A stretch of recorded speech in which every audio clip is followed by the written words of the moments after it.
Any moment now.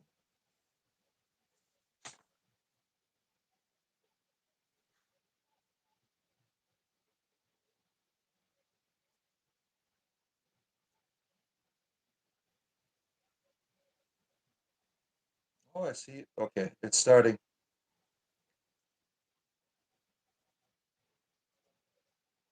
All right. Greetings and salutations.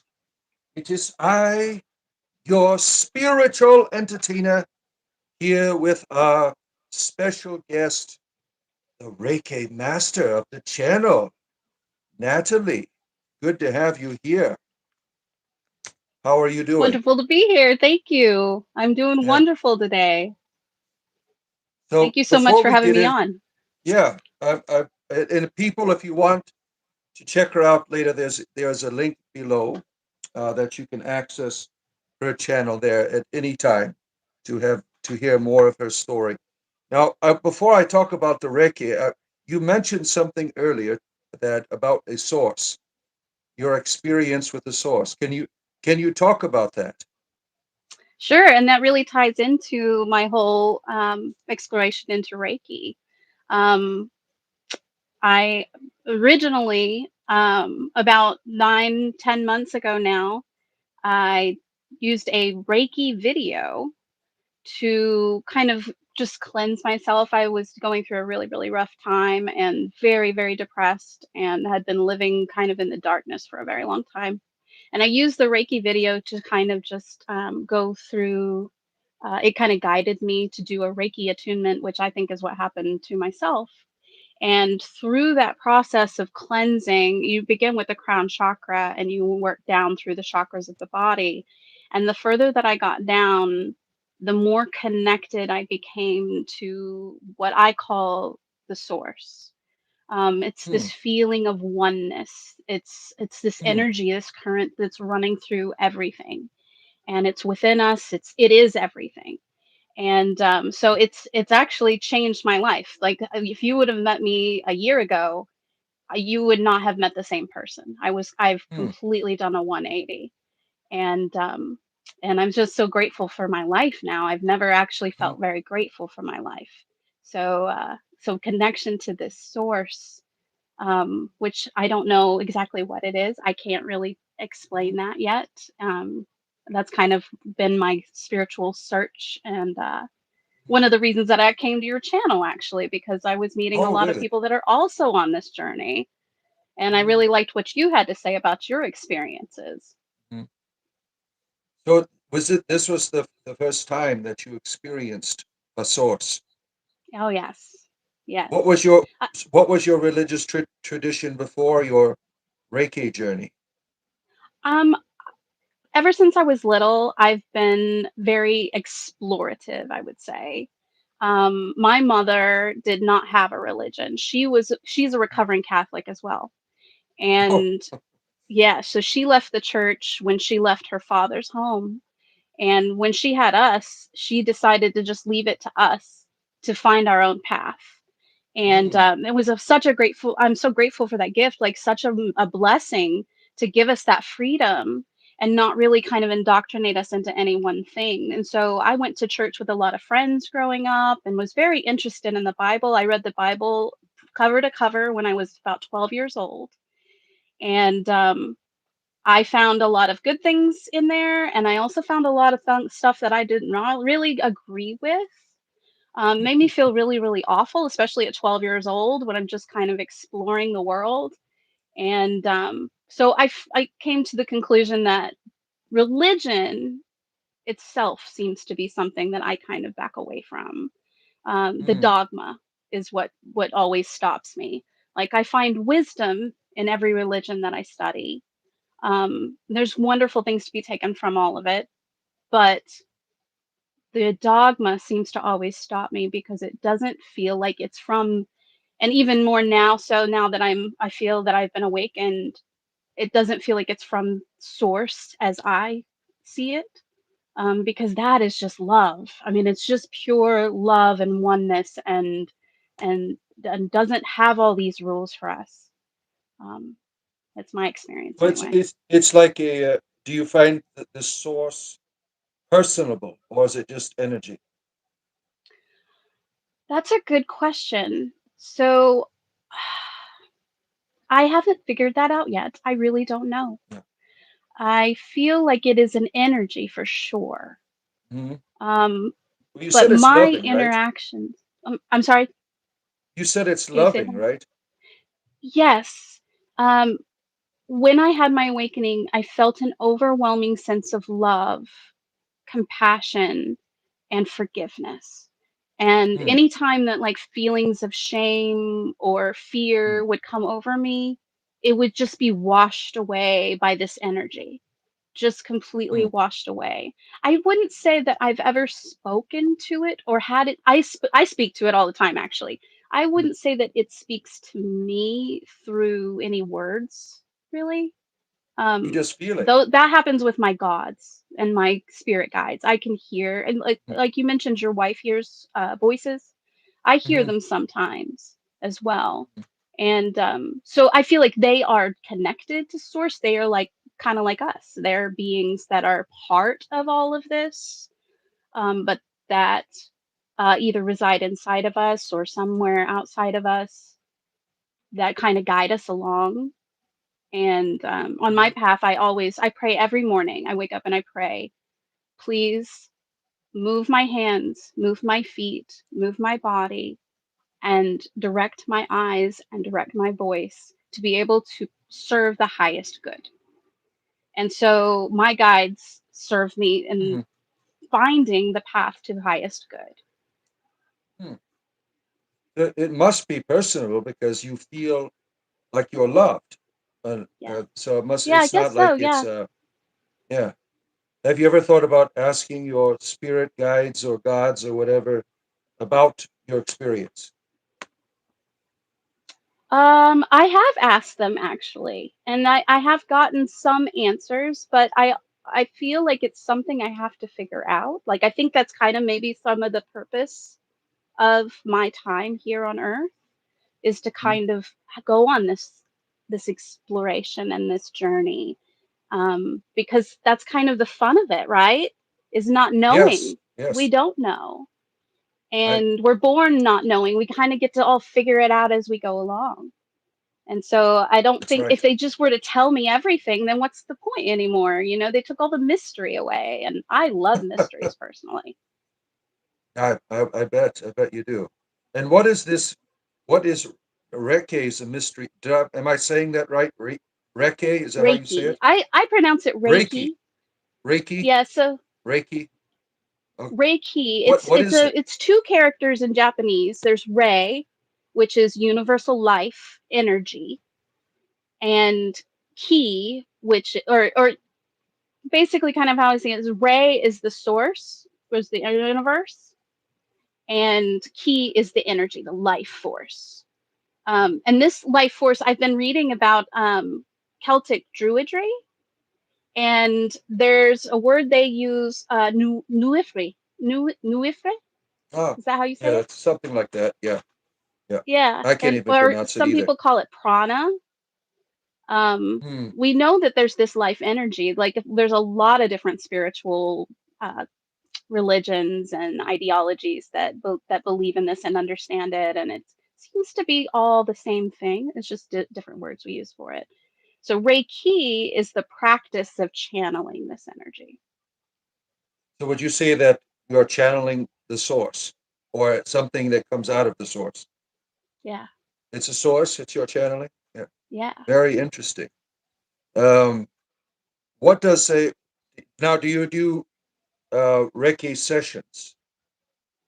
Well, okay. So I do need to say this, so everybody understands that I am, even though you call me a Reiki master, I am Master. not a master yet.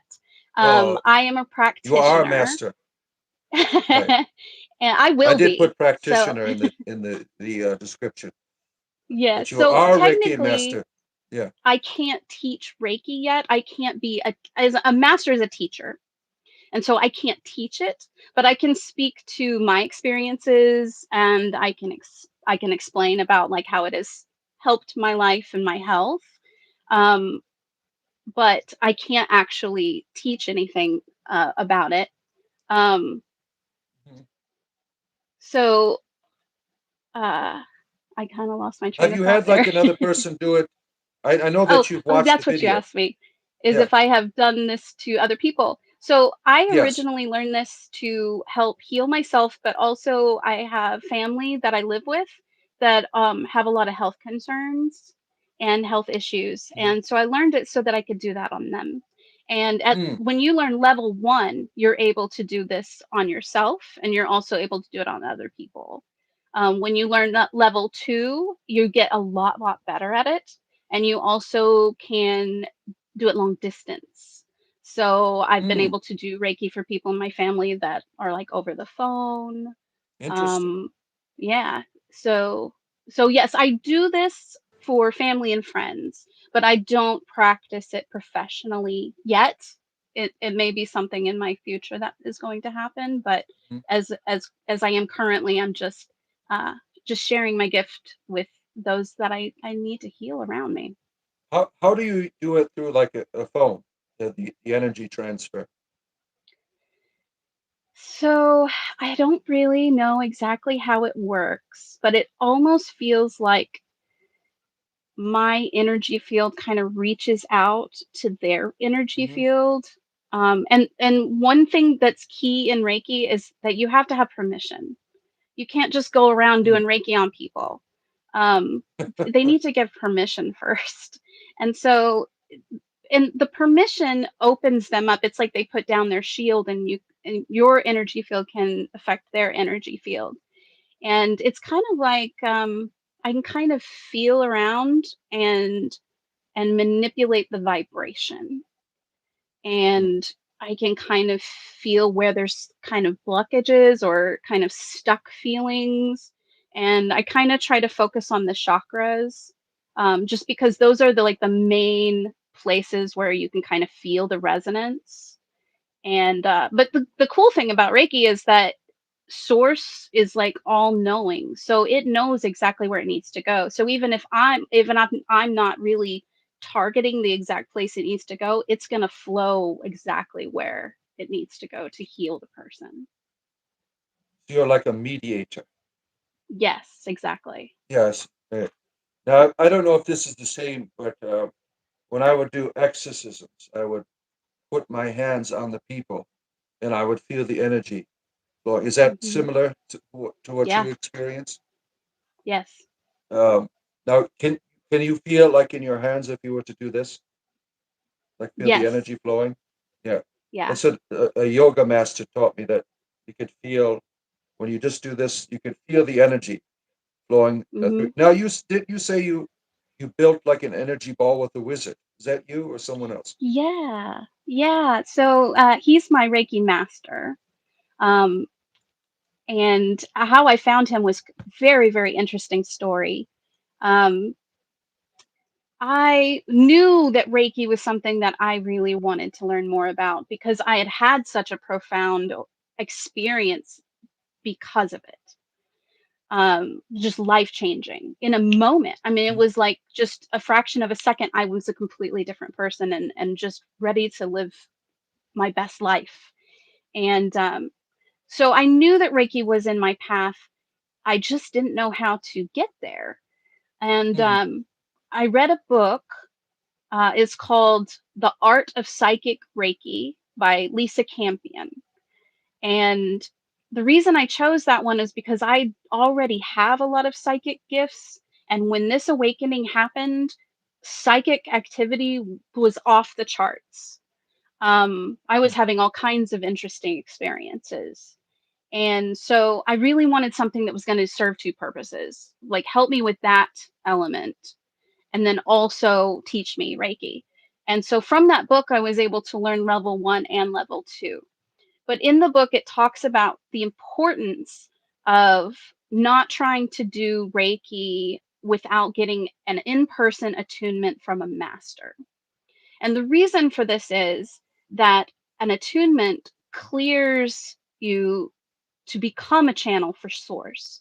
Because if you were to go and do Reiki on someone without ever having this, you can do it. Sure.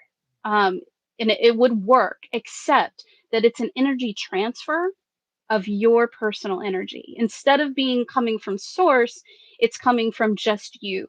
And so you can give your Hmm. healthy energy, but you're going to end up feeling drained.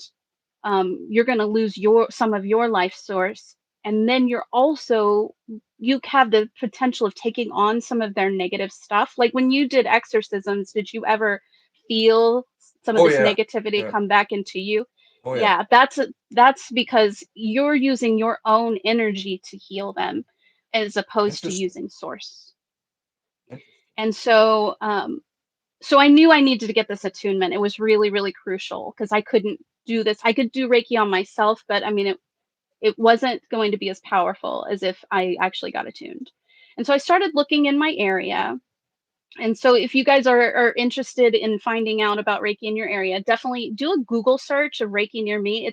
Reiki's everywhere. In fact, people practice it in you can if you ask if you're in the hospital, or you'll have like an older relative that is in a nursing home, they usually have Reiki practitioners that can come and do Reiki.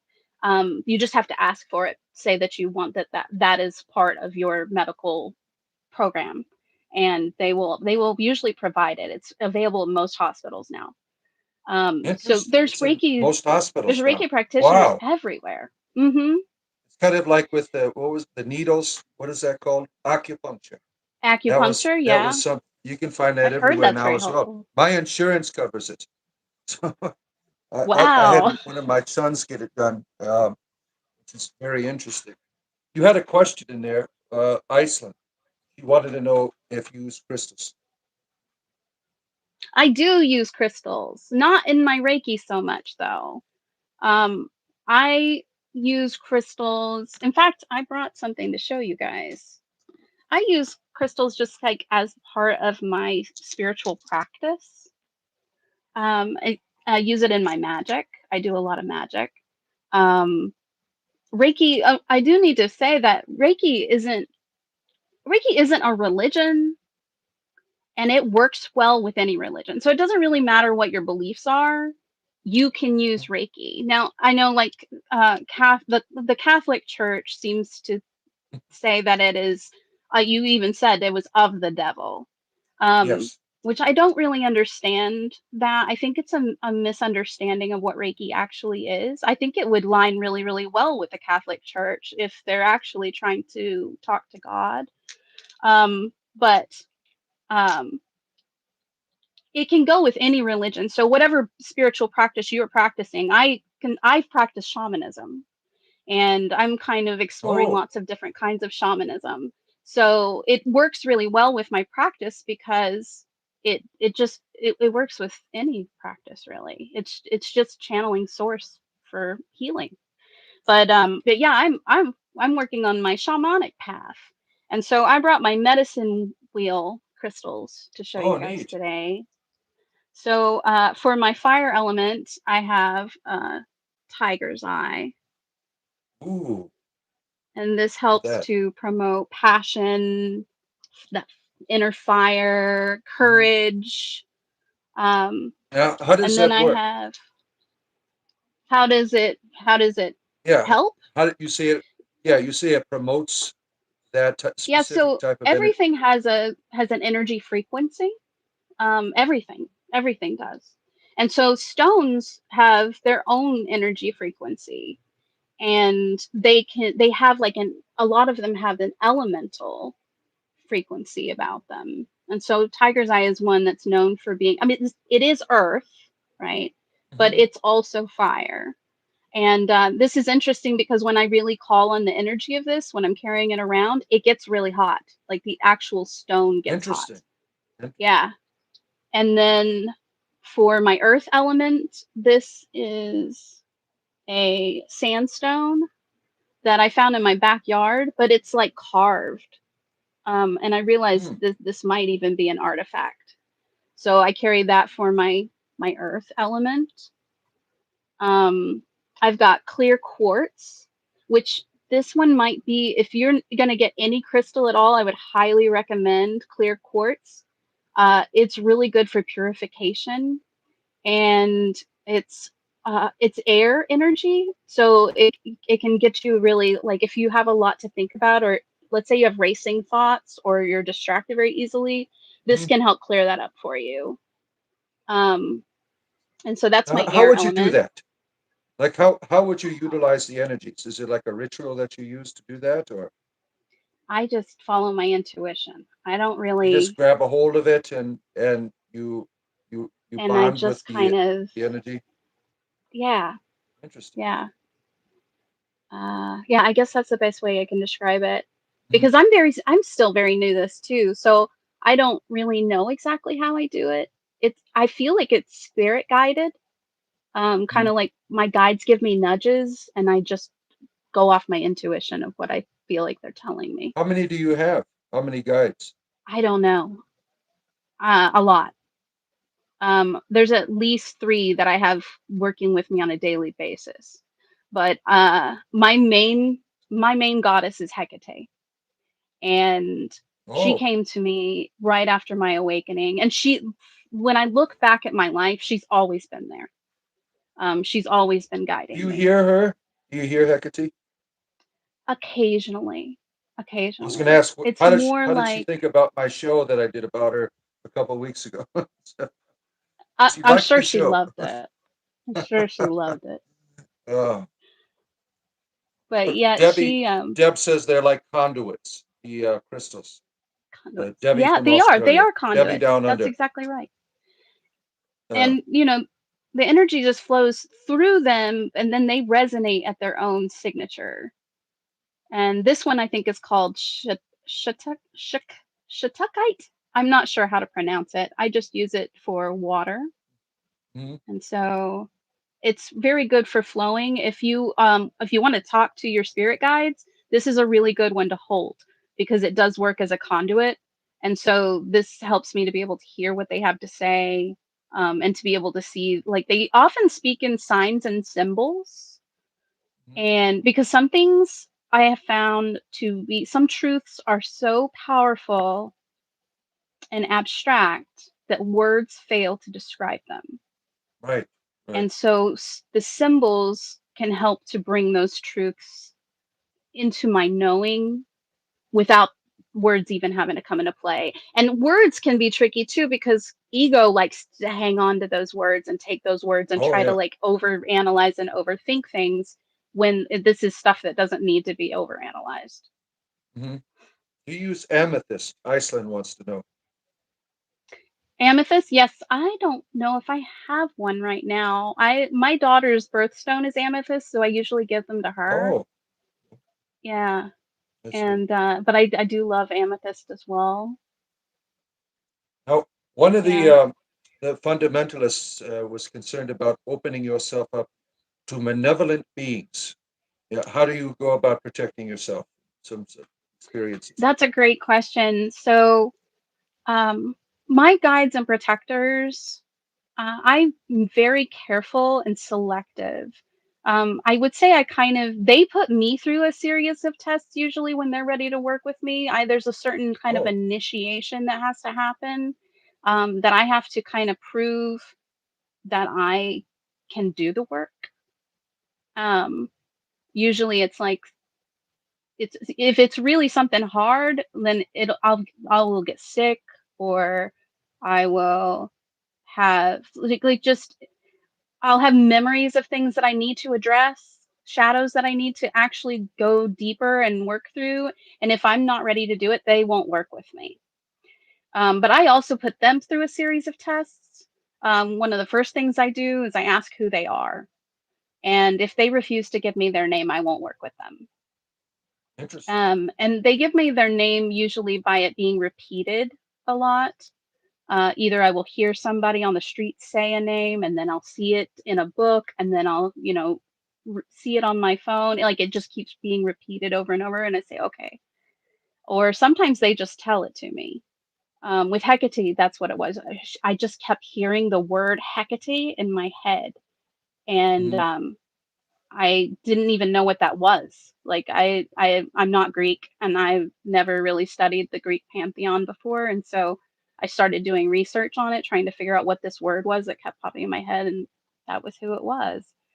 Um, because if they don't tell me or if they lie to me, then I'm not going to have anything to do with them. And I also do a lot of spiritual cleanses, Mm, especially if I've been working with other people, because there's a lot of really yucky stuff that likes to hang on to people. And being a mhm. shaman, everything is about spirits.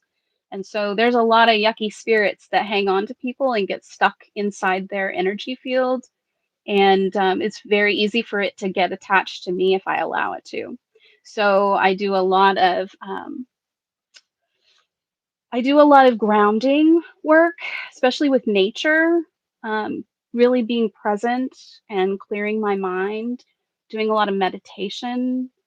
And then there's a Reiki technique that I really, really love that is this is kind of how I do it. Other people might do it differently, but I imagine myself kind of like as a prism, and there's this holy light that comes into the prism. And as it works its way through my chakras, it shines out the colors of the rainbow. And whenever I feel like my rainbow is pure light, then I feel cleansed.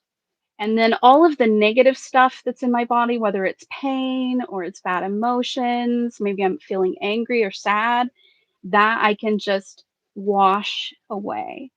Um, Now, I think it's important to feel feelings. I think it's important, like when you feel anger, you feel sadness, that you feel those feelings and really pay attention to the signal it's giving you, because it's usually telling you there's something you need to pay attention to. You either need to address it, or you need to adjust, or you need to change your mindset. A lot of times it's just changing mindset like a switch. You just be like, you know what? I'm wrong about this. I think that's something we need to like normalize, is saying, you know what, I could be wrong. I Mhm. might be That, wrong about everything I'm saying. And that is completely okay. that's right. That's right. They're trying to cast devils out of you now. Oh, Yeah, these that's all guys. right. Save, save her soul, please. She's But got I the assure demon you, fingers. I'm fine. And I'm very, like, my life is very, very good. And I am connected to source constantly. And yeah, I'm protected. So You thank use you for the Iceland rebuking, asked but if you use Iceland asked if you use wands. I don't have a wand. No, I don't have a wand. Oh,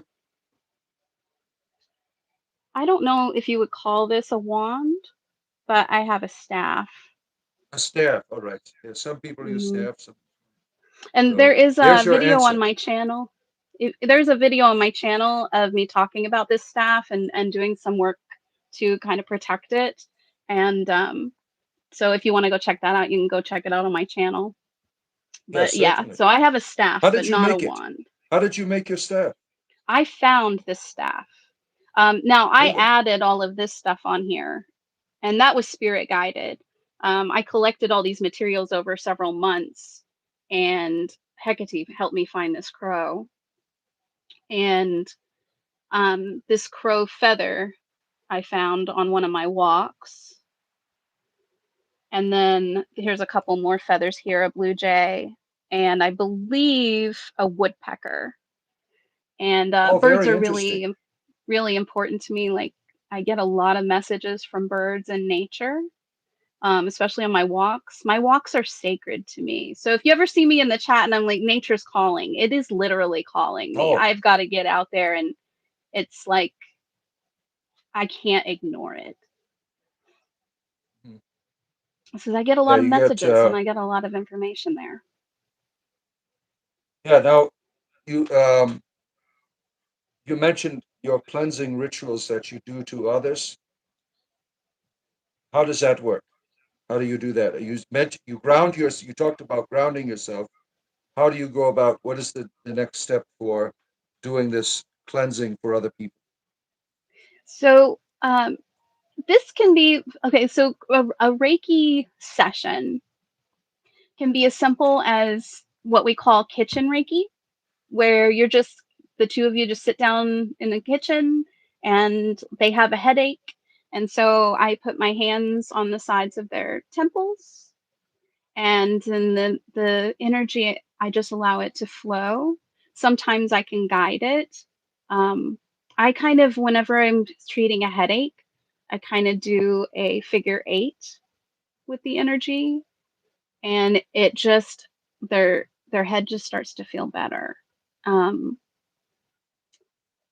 that can also work for, let's say they're having racing thoughts, or a lot of people have ADHD, and so they get distracted very, very easy. Reiki can help that too. Um, of course, this isn't a substitute for like medical help or whatever you need to do for, Right. for Right. your condition, but this can help to just kind of ease and calm your thoughts. And so, yeah, so we can just sit in the kitchen and I just treat one area that is a problem. But there can also be like a more formal treatment. And I have done this too, not in a professional form, but where you have a table and you start at the crown chakra and you work your way down the receiver's body through all the chakras and remove all of the whatever it is. I mean, it takes all kinds of forms. I recently went to a Reiki share. It was my first one. It was really, really cool experience. So a Reiki share is when energy healers in the area get together and they all take turns doing Reiki on each other. And the really cool thing about it is that we can give each other very clear feedback about energy. And because we're all knowledgeable about it, we can kind of learn from each other. And Mm, every Reiki practitioner is different. That was what I found most fascinating, is that everyone that was there has a different kind of feel to their energy, because even though this is all being channeled from source, it's coming through an individual. And so as it's coming through, you get their energy signature, and each one feels so different. And each one felt so great in so many ways. They're just very, very different. And I actually had, speaking of this is going to throw everybody off in the chat, all of our fundamentalists. Um, uh-oh. so speaking of this Reiki share, this most recent one, there was a Reiki practitioner there who I believe does a bit of shamanism herself. She didn't say Mm, so, but I'm pretty sure she does. Because she, instead of feeling like a vibration, kind of how I feel it, she feels like physical things that she can grab a hold of. And I've also felt that a little bit at times too. I recently did a cleanse on someone long distance where I kind of felt like this webby stuff kind of come out of their head, and I kind of pulled on it and it came free. But she actually feels entities. And mm, this whole time I've been working on building my morphogenic field. That's what you call it. Your energy field that's around you. And when it's really, really mhm, healthy, it's called a morphogenic field. And so when you're filling yourself up with this morphogenic field, you kind of take on like a radiance. Like people will often tell you, you're glowing, and it is. It creates a luminance about it. mm. But when I was working on it, I kept finding this gap that was kind of around my rib cage and kind of my back. And Oh, it kind wow. of reached over my shoulder. And I started to kind of perceive it as some sort of entity that I could not get loose. I couldn't do anything. There was no cleansing that could get rid of it. And I had a feeling that it had been with me since I was very, very small. And she found it. She saw it radiating with an aura. That's another thing that a lot of Reiki practitioners can do, is read auras. So you actually visually see the energy field. And it was red and very dark. And so she reached in and grabbed it. She grabbed it by the tail and she pulled it out and got rid of it. Oh, damn. Yeah. Wow. And I felt it detach. And when I was talking to her later about it, she explained that the reason I couldn't get rid of it on my own was because it happened to me in a traumatic event that someone else did to me. And because they had put it there when they did this horrible thing to me, only someone else could remove it. Interesting. And so I'm really, really grateful for her to come and take it away because there was nothing that I could do to get rid of it on my own. There was no amount of self healing that I could do to get rid of it. But it's gone now. And now I can actually, there's no gaps. I feel so much better. And like my energy Oh, is you do. skyrocketed. Yeah. Yeah. It's been just absolutely wonderful being free of this thing. So it was just was it affecting just like your energies? Is that what it didn't have any physical problems or any in that region? Pain. I had a lot of pain. Um, I broke my back many years ago, and Damn. and that part of my back has always really hurt, like, a lot. I mean, like, horrible chronic pain that made my life pretty miserable, and it was really still hurting. Like, I was able to get rid of most of my body pain through Reiki and yoga and physical activity, but this one part of my rib cage I could not heal, and it has not bothered me since that. It bothered me for like a couple days after that. It was like, have you ever had a chiropractic treatment Oh where they yes, crack yes. your, yeah. You know how like the next couple days after you get like some muscle pain and stuff, like you can feel that it feels better, but you still have that pain of recovery. Right. I had that for a few days, and then now it has not. I have not had back pain. And I mean, my back is broken. Wow. So to not have back pain anymore is a huge, huge godsend in my life. Like Oh yeah, I I bet. I can't even describe the relief from that. So so whatever she got rid of, it feels like a ton better. Do you feel like this thing that she said it had a tail? Was it? Do you think it was just like an entity with no real intellect, just a like a bacteria, or do you think A this had an parasite. intelligence to it? Just Yeah, a I think it was a parasite? parasite. Yeah. Yeah. Yeah, I Is think it it? was. That's interesting And because she had a mark on her hand from where the tail had gotten her. She said it didn't hurt her, wow, but there was a mark that she showed me. She said, look what it did to my hand." So, very interesting. mhm, That's dealing with these entities and what I would help people. They don't seem like they're intelligent.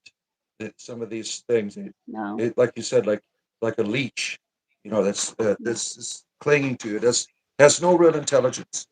So that's very interesting. Someone asked if you do you use visualization in what you do? Um, let's see. I don't think I've really used visualization in Reiki per se. In Reiki, I become very present, and so I clear my mind. No thoughts, just this overwhelming feeling of love. Um, if I have a thought at all, it's more like an intuition of just kind of me guided to where needs to be healed the most. But I, of course, in my spiritual practice, yeah, especially in shamanism, I mean, that's a huge part of my practice of shamanism is doing visualizations.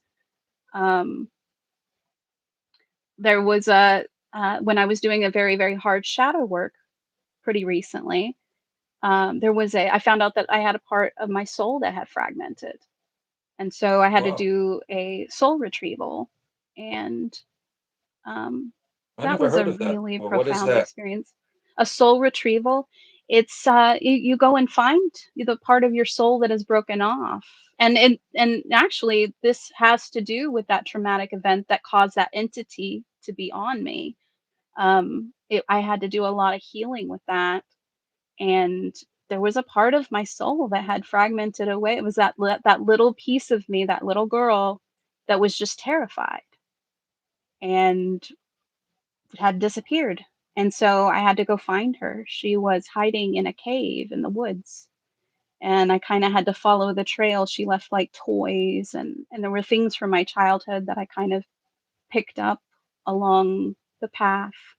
And then I found her, And I've healed parts of my inner child before this, and Mhm. they always wanted to be hugged and loved on, Mhm. and then integrated. She did not. This part of me did not want to be hugged. She didn't want to be touched. She didn't want to have really anything to do with anything, um, especially physical. And so it was a little more difficult to heal that part of myself. I actually had to go on a journey to New Mexico to heal that part of myself Oh and my, what reintegrate. was there? Yeah. My What's in New mom, Mexico? Oh, okay, my mom. okay. Yeah, and This so there's some this videos began on as my a channel about that actually. oh really?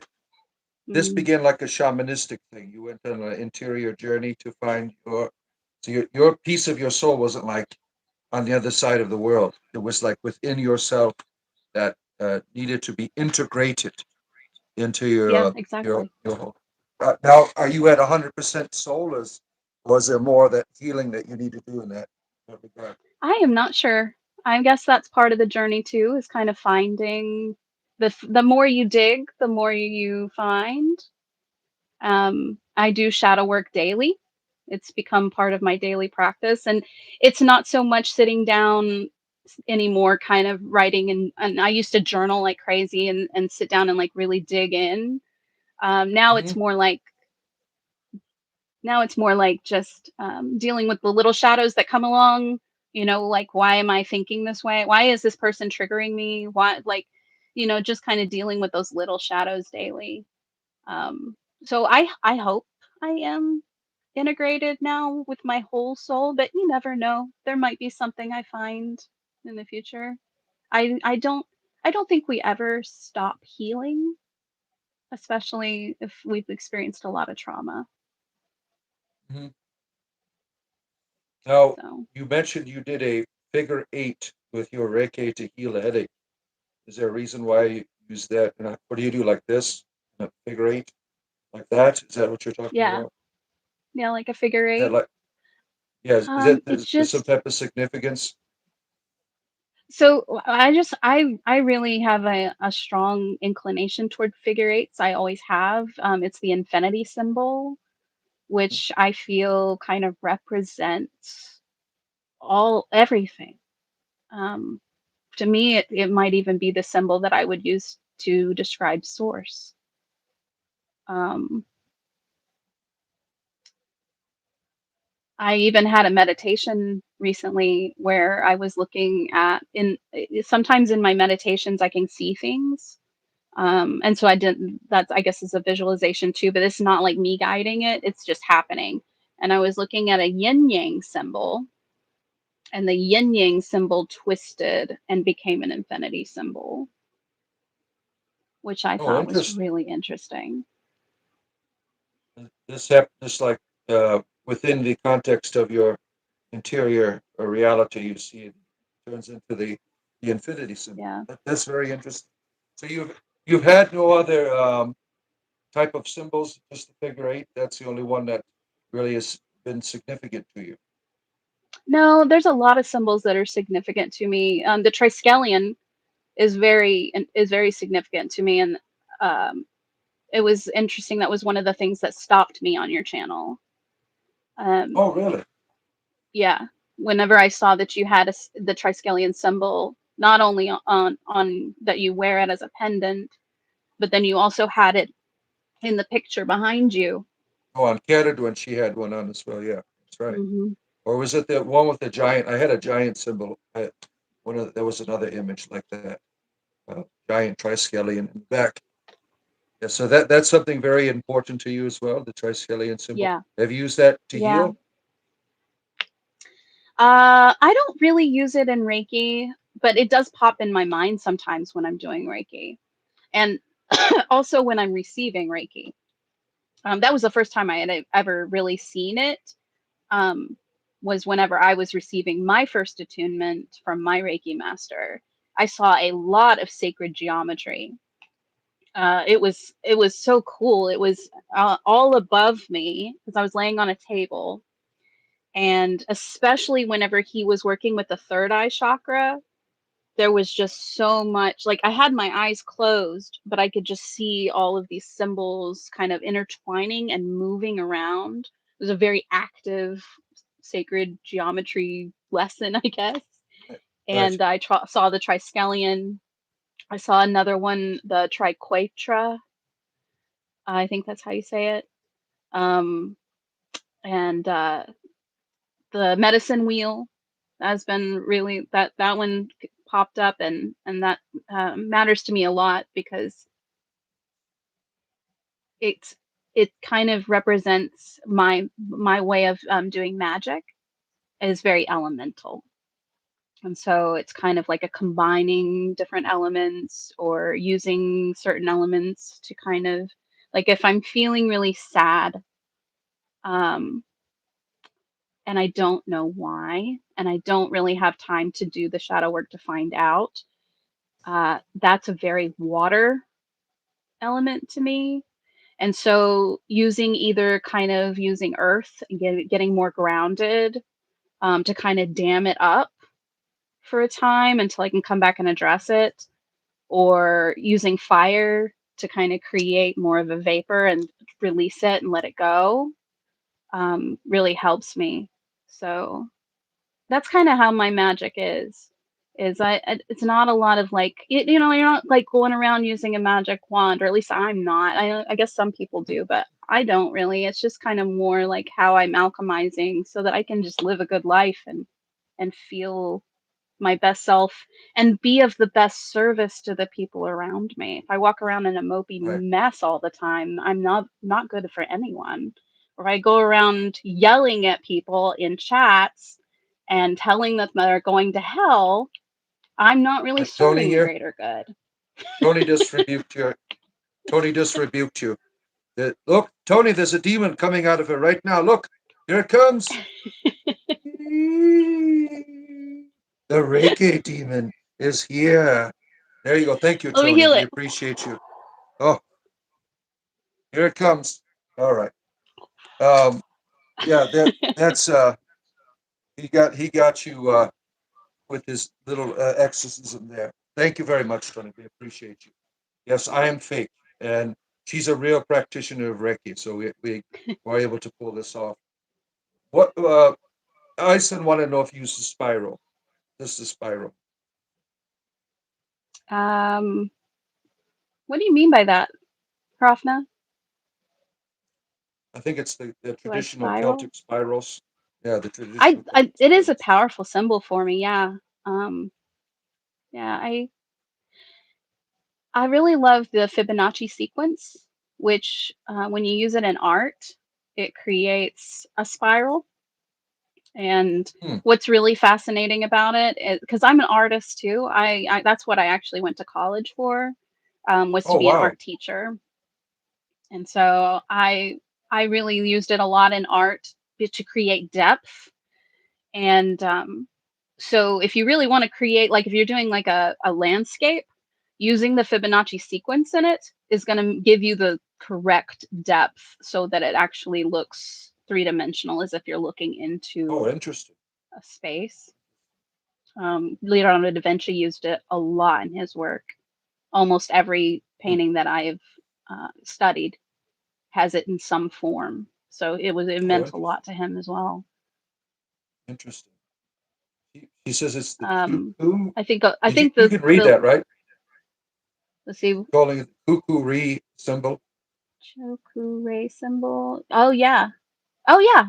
Yeah. The Choku Ray symbol. I'm not very Hmm. good with the symbols because I'm level 2. I'm still learning that. All But right. yeah. Yeah, it is How, a spiral. how do I you don't level up? use Do the you get symbols very much. I probably need to, that's something I definitely need to practice more, is using the Reiki symbols? symbols. Yeah. Mhm. Because they do have their How own sets. oh, do they? They have their own version of symbols. Mhm. Interesting. Interesting. Now, how do you level up? Do you have to get a certain amount of experience points to go up the Reiki levels? Yes, I have to slay a dragon, and Oh, no, I know exactly what I need to do to get my certification, I guess, and become a master. Um, it's just, for one, it's not in the budget right now because Oh, I see. it requires a sacrifice. That's kind of how I Oh, see wow. it. It's an initiation that requires a sacrifice. And this is something very, very powerful that someone is going to give me. My Reiki master is going to give me. It's something that can be life changing. And so when he gave me my original attunement, I told him that financial stuff was a constraint for me. And he was able to do my attunement for really, really inexpensive. And Mhm. I ended up paying $30 and a batch of peanut butter cookies. Oh, that was nice. And That was yeah, and so that was my sacrifice for that. But for this to become a master, it's more pricey, like a lot more pricey, which just isn't in my budget right now. And I also don't feel that I'm ready to move on yet. Like I said, I haven't even really studied the symbols as much as that I need to. So I'm spending a good amount of time here, really, really focusing on level two. And then, you know, I know that Source is guiding all of this. Source is guiding my spirit guides, even. I really truly believe that. And so when it is time for me to level up, then, and I have met all of the requirements to get there, it's just going to be able to happen. It's not even going to be a big deal. It feels like a big deal right now, Mhm. but it's not going to whenever it's actually time. How does that attunement work? Jesus was the best damn wizard ever.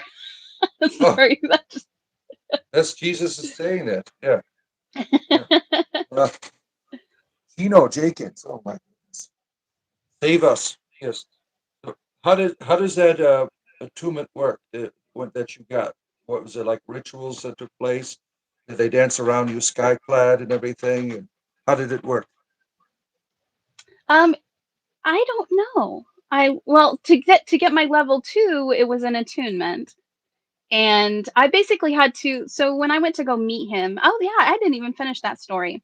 So I was looking for a Reiki master, and I was just kind of, like, putting out feelers, sending out emails, um, just anything that kind of resonated with me. Anybody, like, when you're choosing a Reiki master, it is really important that you trust them, and you have, like, a personal intimacy, not like a romantic intimacy, but like a love and a trust. Because this can be a very intimate thing. I mean, they're healing your body. They're going to know things about you that you might not even know about yourself, Do you have to get because you're naked? feeling around in an no, no, I've never had to Oh, get you said naked, but intimate. You said like intimate, so I was confused. energy wise, that's Oh, kind of naked. oh, Yeah, because I mean, oh, they some of them have really, really heightened psychic abilities, and they can oh read my. your emotions. Some of them can even pick up on things that you have done in your past. So it really needs to be somebody that you are attuned with, that you trust. um so I kind of gave up for a while because some of them were grifty. Like, I found some grifters that were like, "Yeah, I'll give you an attunement for $555. I'll give you an attunement." And I was like, "This is Wow. ridiculous. That's too much. That's using angel numbers to try to scam me." And so I just decided to just surrender. Like, okay, I'm not finding one right now. It's going to come when it's going to happen, when it's going to happen, if it's meant to happen. And so, um, one day I randomly was looking up. There was supposed to be a spiritual center. My mother-in-law told me there was a spiritual center that was being built in our area. I went to look it up, like, on Google, and I didn't ever find that spiritual center. I don't know anything about it anymore. But I did find a metaphysical center in my area, and there was a Reiki master listed in their the list of people that you could work with there. And I saw him, and it was like I knew he was the one. I knew it just looking at the picture of him. And I read a little bit about him, and I was like, he's a druid. He Oh, really? is, yeah, he looks like a wizard, and I think he really is a wizard. He won't say so, but I really do think he is. I thought that second I saw him, I was like, you're a wizard. And he, I mean, he's magical. Um, and it said that, and that day, it said that he was there right whenever I was reading this. And he only works 2 days a week. So it just happened to be on the day that he was there. And so I was gonna put it off, but that there's like this urge, like it's indescribable. It's just this spiritual urge, like your guides are telling you to go do something. And I got that urge and I got up, I got dressed, and I went up there, and he was doing a tarot reading for someone. So I couldn't talk to him right away. And so I kind of looked around the store and I talked to the people that work there and met some amazing friends who I now hang out with pretty regularly. And then whenever he was finished, he came over and um, I told him that I was interested in Reiki. And I finally got up the guts to ask him, do you think you can give me an attunement?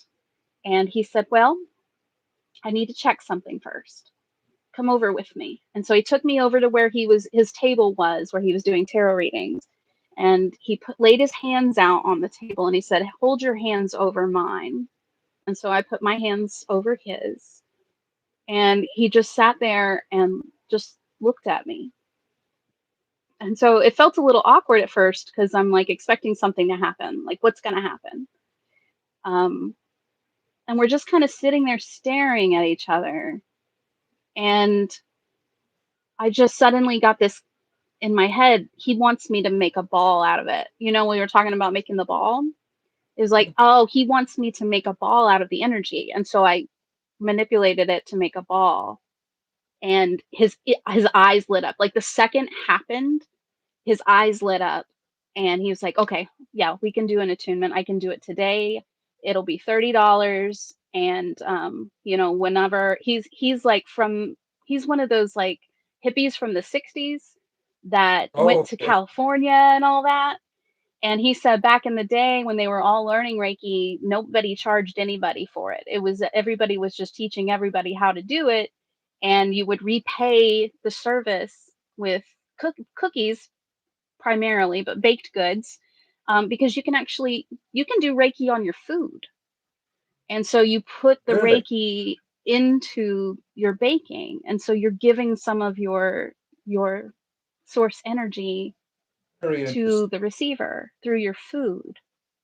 It's a really good way too to heal. Like um, you think about your processed foods, like it goes through so many stages of like machinery and people, and it's like so many steps to get it to your table. And so I think about that a lot, like the energy signature that's left in food.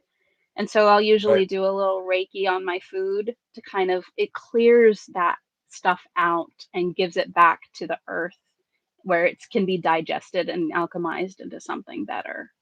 Have you found negative energy in food? Yeah, all the time. Really? Yeah.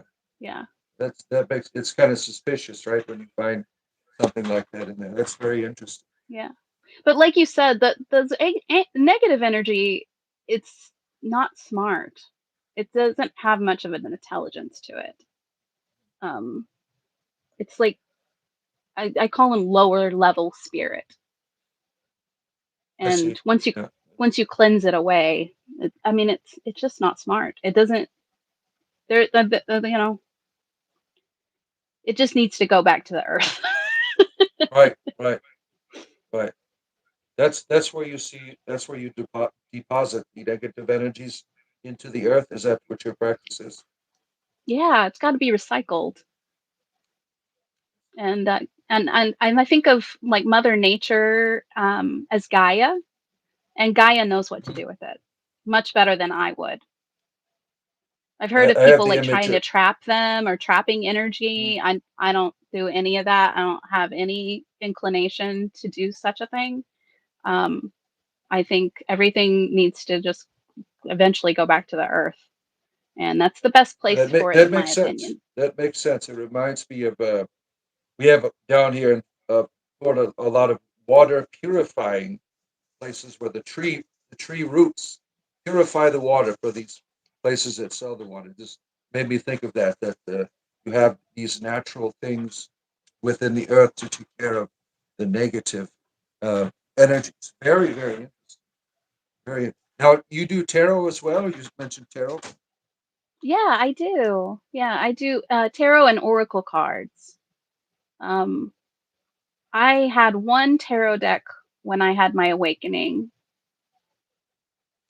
and so I had already kind of dabbled in it. It was something that I was already interested before my awakening, but it became almost like a fascination for a while after my awakening, because what's really really cool about them is that they have archetypes and symbols that can easily be used for us to look deeper Hmm, into ourselves to address the things that need to be addressed. And interesting. so I kn- I would say my spirit guides are kind of, they can talk to me through them, but it's more like my interpretation of what I need to look at and deal with myself. Like, what do I need to take accountability for, and what negative energy in me do I need to figure out a way to get it to the earth so it can be recycled? What is the difference? What is a oracle card? How is that different? Say that again. The oracle cards. I am not familiar with that. What is that? They're very similar to tarot, except for, tarot has like a major arcana and a minor arcana, and they are all pretty much the same. I know some people, like, either will take some cards out or they might add some cards in, but it's basically a major arcana and a minor arcana. Oracle decks, however, can be anything, really. Hmm. Usually it's archetypes, um, but I really kind of I find a value in both of them, because there's a wisdom that can be gained through a standard of archetypes like tarot, but then when you add in some of those other elements of things, like I have a shamanic deck back there, Oh, interesting. the Interesting. the shaman's oracle, and then I also have what is it, a star seed oracle deck, which is all about like aliens and, Oh, wow. cool like cosmic events, and like I think it has some stuff about the Akashic records, and Wow. so it just kind of adds in a new element so that you just get a little bit more information, and somewhere to kind of like look deeper. Do you connect to alien intelligences? Is that why you have I that think oracle deck? aliens are cool. I don't know where I You want to stand get on probed? aliens.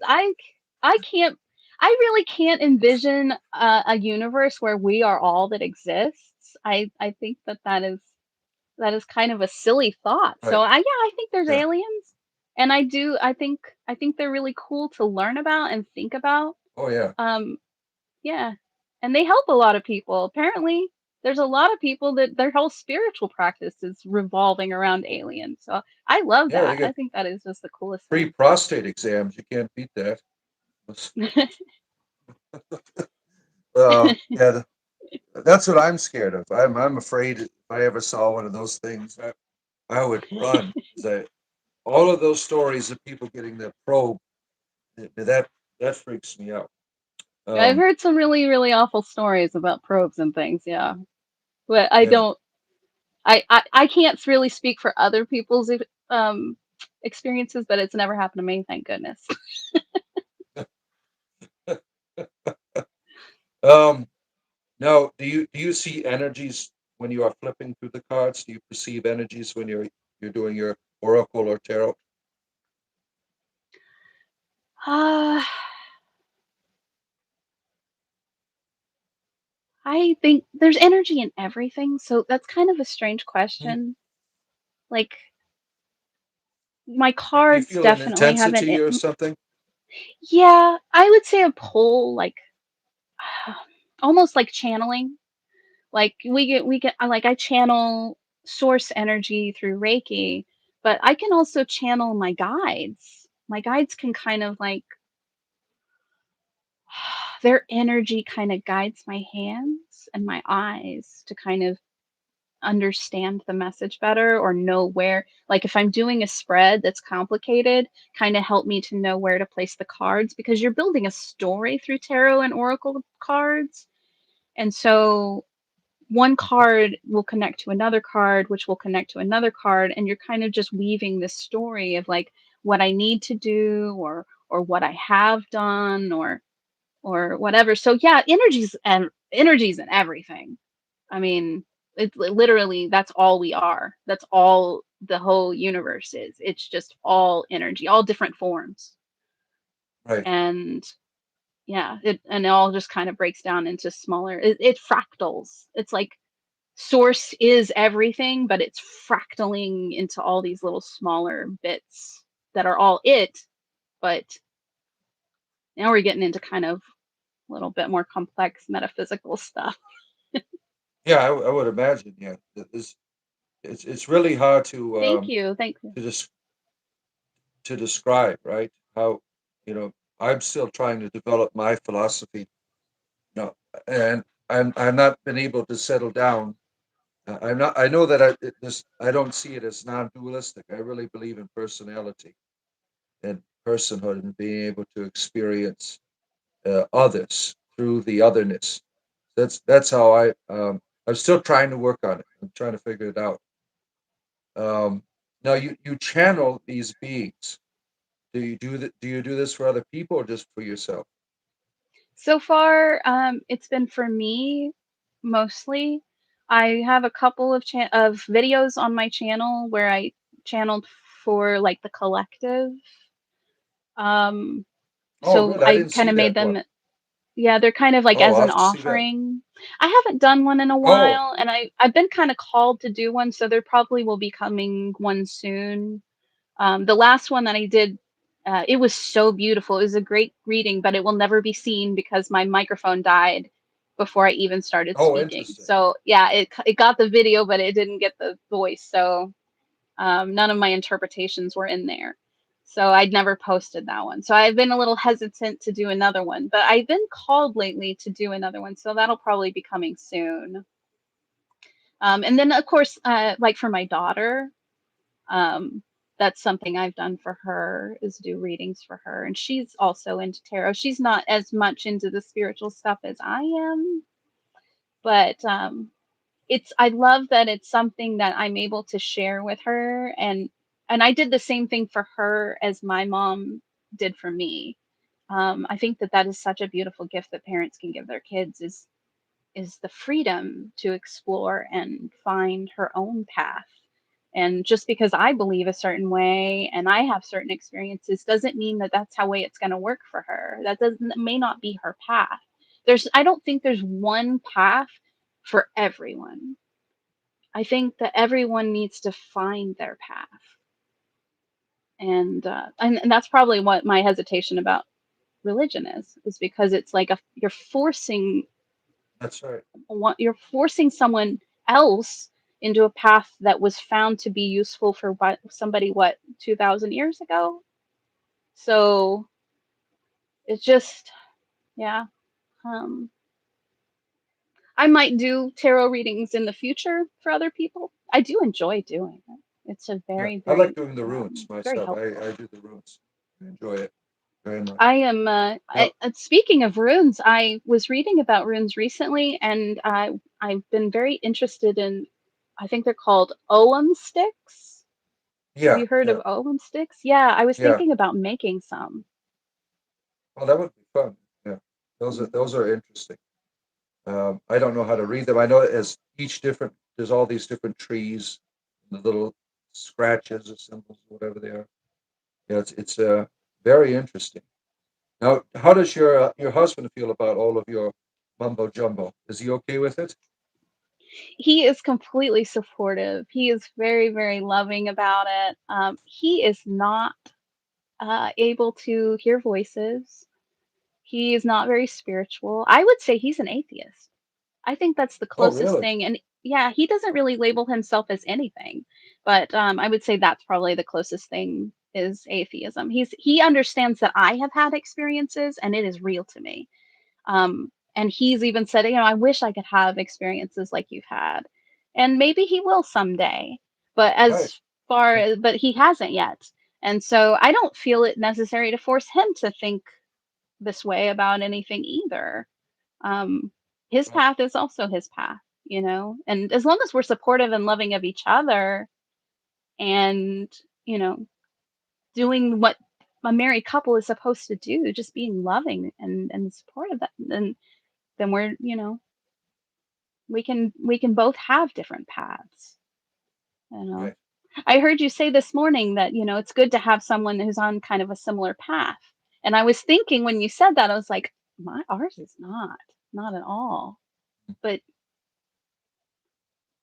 it was It's kind of good when the closer hearts are whenever we united, though. first got together.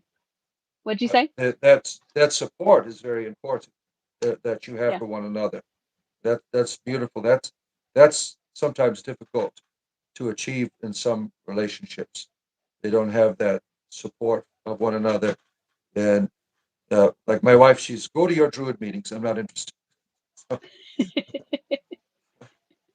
she she sees it as my religious clubs that I'm in. Um, yeah. Now you said you channel your spirit guides. How does that take place in terms of like it's just for you personally, right? You channel your spirit guide for it. You like it talks to you, it gives you symbols, and you dictate Yeah. that, right? That's how that works. Interesting. Yeah. Yeah, exactly. And what's really kind of cool to me too is sometimes I will receive a message from my spirit guides. Um and then I will meet someone who received the same message. And somehow we will get on the topic of what they heard or what I heard, and it's like the same exact thing. So that's one of the reasons why I feel like it's not just inside my head. I know it is inside my head.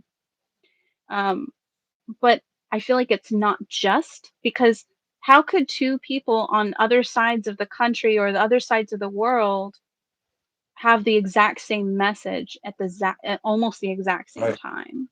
right, It's like there is some other being out there that is giving us the same message.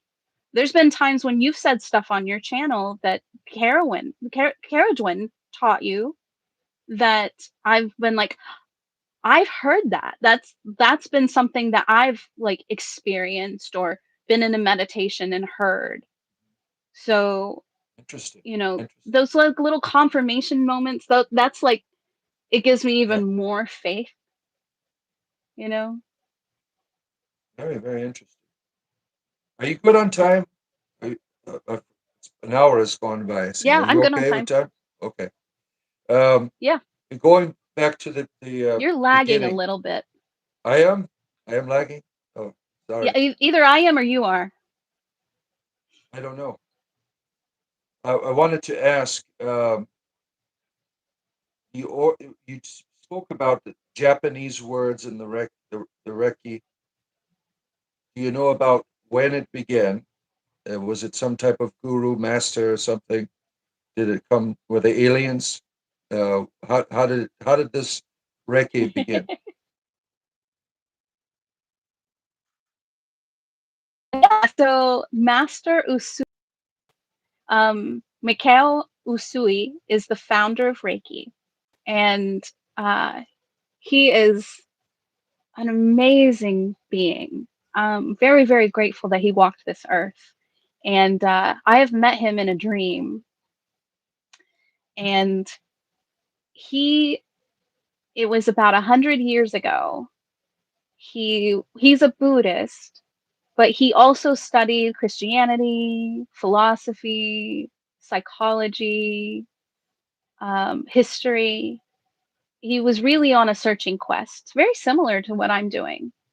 Just really kind of wanting to learn a little bit about everything. And he really, really wanted to help people, and he wanted to be able to heal people. And he went up onto a mountain on a retreat for 21 days. And during the retreat, he had a spiritual awakening where I call it touching source. Like he touched Mm. source. And when he came back down, he developed the practice of Reiki. Um, and then he began teaching it. And so it has been passed down for 100 years. It is not ancient. I think some people think it's much older than it is. This practice of Reiki is fairly new. 100 years is not that long. Um, However, some people do believe that he found a practice that may have been already being used by ancient peoples. It may even be one of his students believed that it was the way that Jesus was able to heal people through Oh, touch. interesting.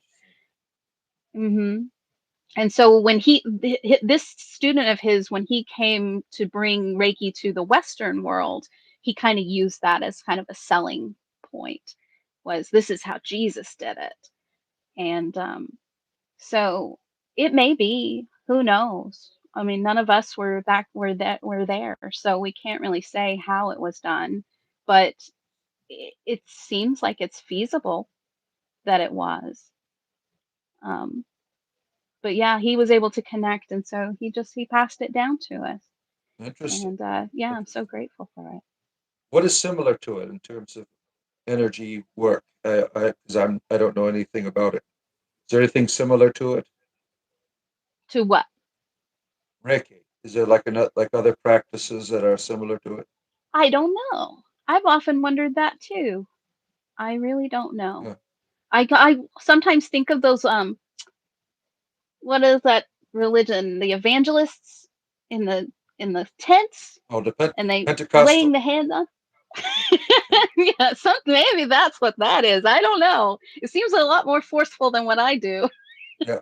Yeah. but it Yeah. could That's funny. be. I've seen some Reiki people that are like, whoosh, like it's like a whole big wah kind of Like experience. like the chi masters of the Yeah, martial arts. yeah. That's what I was thinking of. Yep, moving that energy around. Is chi in the energy that just another name for it? It's the same thing. It's Oh, it's the different same thing. words for the Okay, same kind of different thing. words for Yeah. the same thing. Now, have you ever like you healed people with headaches? Have you ever had like a real big type of miraculous event or saw a event that was like they grew a new leg or something? No, I mean, other than my complete transformation from who I was almost a year ago, I mean, that was miraculous. That in itself was a miracle because I probably would have died. I probably would have died. I was Oh definitely wow, headed for the wow, grave. Yeah. I wow, was not I was not in a good place. And I wake up every single day grateful to be alive now. right. So Oh shoot, I I gotta don't break up. know. I gotta break up a fight. I'll be right Okay. back. Go ahead and talk to the people. I'll be right All back. right. Everyone.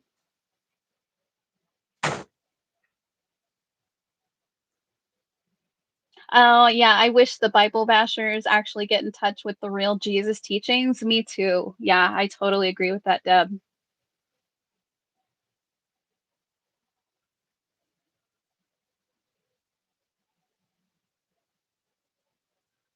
Oh, hey, Athena. I haven't seen you in a couple days. Hey, Vixen.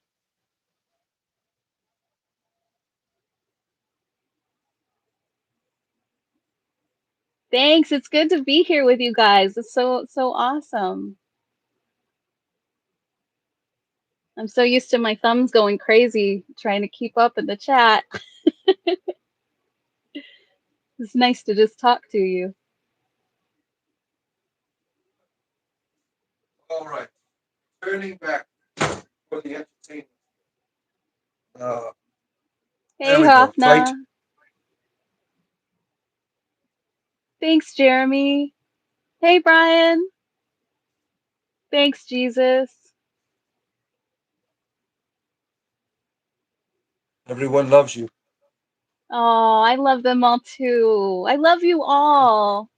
It's so cool to be here with you guys. Yeah, and Deacon, I just want to say thank you so much for your channel and for Thank you. providing us a space to talk about this stuff and laugh about it. Life is too serious. People take this stuff way, way too serious. Life is supposed to be fun. We forget about that sometimes. So it really like has been just a godsend in my life to find your channel and this group of Thank you. people. Thank Yeah, you very thank much. you. Thank you for running my Discord because Yeah, for sure. I can't keep up on there. I appreciate you being on there. Um, now you were just before I got up from the fight, you were talking about your healing that you had. Yeah. You, Yeah, you were it's going. You been were about to die. amazing. You said you were Yeah, about I to die. was. I was ready to die. I was ready to die. I wasn't actively seeking it, but I was going to be completely fine if I could go. I was ready for it. Um and now I feel very grateful for life, but I don't fear death. I know. I know, and that I think is the real miracle is that I know that there's more, that this existence not only can change for the better, it's just a mental shift, just letting the ego go and letting go of all that fear and hate and just living in a state of love. You can change so much, and I know it's not easy for people to some people to do that. It was super easy for me. I mean, I did that reiki and it was like mental shift. I'm ready. I'm ready to give of myself. I'm ready to help people. And I think the hardest thing that I come across nowadays is knowing what would help someone and knowing how they could heal so easy, but not being able to actually do it for them. Because everybody has to make that decision on their own and everybody has to work it in their own way. And so some people are still meant to be sick and some people they still have to go through those challenges. Everything in life is meant to be a challenge for us to learn from. But there is so much more to life and that I just if I could give one message, that would be it. There is so much more. Let's just enjoy it, you know?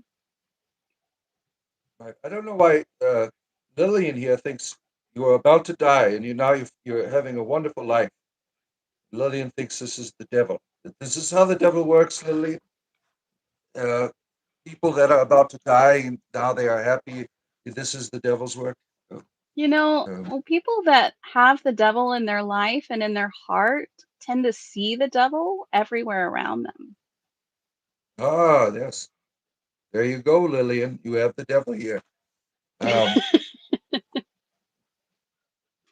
Now, you're going back to your now when you do your shamanistic work, do you carry Oh, can you repeat that? You cut out for a second. the staff that you have? You when you are doing your shamanism, you take the staff with you, and you go into like Sometimes. a trance. Oh, sometimes Yeah, trance. sometimes. How? I don't use it often. Um I feel like because I just put it together last month and Oh, I see. Okay. I've had it since April. I found the staff itself, like it was already cut and everything. It was just on the side of the road. Like on my walk. It was just laying there and I Wow. picked it Wow. up. And so I've had it for months. I had to let it dry out for a couple of months. But then also I lost track of time and I wasn't able to put the attention into it that I needed to. Life becomes a lot more busy after awakening. Like you're just everything is like you have so many things that you want to do and that you need to do that life just kind of gets away from you sometimes. And so that was something that had to be put on the back burner for a while. But, yeah, I've just about had it for a month. So I feel like it's going to be an important part of my practice. It's just like a gut feeling I have about it, but it hasn't really so far. So that'll be something to look forward to. How do you use it? Do you like swing it around in the air or stomp it on the ground? That would be How cool. does Maybe I yeah could. Yeah, maybe I could use it. It's pretty yeah light, so I probably could. yeah? I wasn't sure if there's like some type of a technique you use, like with the wand. You just do this. You visualize your circle or whatever. I didn't know if there was like some like Donatello spinning it around, like the Ninja Turtles. I didn't know if that was something that you did. Um, the like, where have you gone in terms of like your shamanism? You've talked about your self healing, but sometimes you go on journeys to heal others, right? Do you go to a certain place? Let's see. Well, the Reiki share was at the Metaphysical Center. Um, Uh, that's interesting. So I was just thinking about this, and I was talking to someone about it the other day. Uh, Maybe it was just yesterday. Um, my morning walks are kind of like they're definitely a shamanic journey. And oh, sometimes right. I'm better at it than other days. Like there's some certain days that I just can't find presence and I'm just thinking, thinking, thinking the whole time. But if I can be present and really commune with nature and really hear what's going on, there are opportunities all over the place for me to use Reiki, for me to perform kind of shamanic practices with nature. Like there was a tree I just saw yesterday morning that has been it was still alive, Hmm. um, but it had like died back a whole lot. And so the family had cut a lot of branches off of it, but it was kind of in chaos. Like when I walked up on it and I could see this red aura of pain around this tree. And so I was Oh, able to take a few moments and do some Reiki on the tree and um, mostly just put this energy at ease. I don't maybe it's speaking to the tree's spirit. That's kind of how it felt to me is like speaking to her and letting her know that it was okay to transition and that this pain would not last very long and it was kind a of lady. helping her. It definitely felt like a dryad female energy in Oh, this interesting. tree. Interesting. Uh, that's very interesting. Uh, that makes me think of Christmas trees. When I got out, I have to work by different rules now. I just can't just take a tree and throw it in the garbage anymore. So that what saying that made me think about we got a Yeah, Christmas tree I think that's downstairs. important, Deacon. I think that people I'm very into animism, which I think that everything has energy and spirit. And so I think it's important for people to hold this place sacred and all of the Hmm. things in it sacred. I think that we have lost that feeling in our culture that this world is sacred. And you can see it in the way people treat everybody. They treat people this way, they treat nature this way, they treat everything. They just want to destroy, destroy, destroy. And you can just Right. see that there is an imbalance in them that that really stems from that lack of sacredness, Right. you know? Right. Preaching my word. Yeah. That's something I've been be trying to learn to see. And so this is all it's all very new to me. Mhm. I never thought I would be talking to my Christmas tree, saying, I'm going to make sure you have a wonderful ending. Uh, so this is very, very new to me.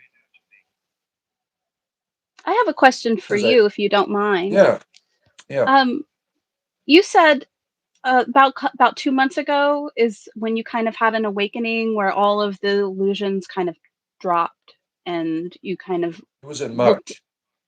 in March. Yeah, yeah. Wow. Um, when you joined the Catholic religion, did you have a similar awakening experience there too?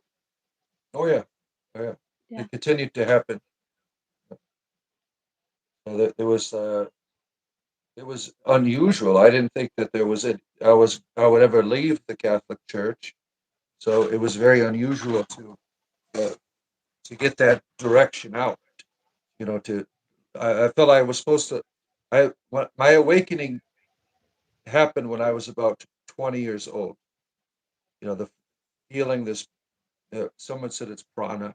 I don't know what I thought it was the Holy Spirit. I don't know it's what I feel right now within me, and that it was in the context of joining uh, the church. At that time I didn't know anything about it, so and it would continue to happen like periodically. When I needed to wake up or get in the right direction, something would happen. So it was very I thought there was nothing else besides Christianity. So it was very strange to. I never thought I would be. I thought I was like these people, these fundamentalists on here. Everything was the devil. So it was very unusual to experience. It's time to get out of here now, and to be able to see all of these patterns, that this place is no good. I was this there for the good stuff. I Yeah, just wanted to be loved, and to learn about love, to have meaning and purpose in my life.